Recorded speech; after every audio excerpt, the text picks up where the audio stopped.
నమస్తే NS news కి స్వాగతం. నేను రేవతి. ముందుగా హెడ్లైన్స్. పూతలపట్టు నియోజకవర్గం బంగారుపాలెం మండలం కాటప్పగారిపల్లి గ్రామంలో సివిఎం పవర్ ఫ్యాక్టరీని పూతలపట్టు శాసనసభ్యులు మురళీమోహన్ ప్రారంభించారు.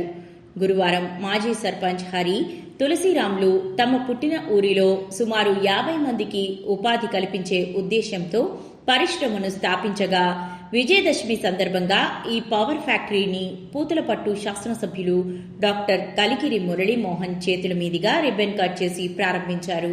అనంతరం పవర్ ఫ్యాక్టరీలో విజయదశమి సందర్భంగా నిర్వహించిన ప్రత్యేక పూజల్లో పాల్గొన్నారు.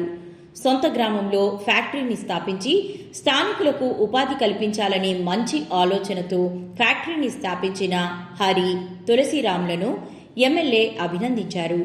ఈ కార్యక్రమంలో గంగాధర నెల్లూరు నియోజకవర్గ పరిశీలకులు ఎన్పి జయప్రకాష్ నాయుడు, బంగారుపాలెం మండల అధ్యక్షులు ఎన్పి ధరణి నాయుడు, మాజీ Bangarupalem market yard chairman N P Jayachandra Naidu మరియు మండల నాయకులు, కార్యకర్తలు, స్థానిక ప్రజలు పాల్గొన్నారు.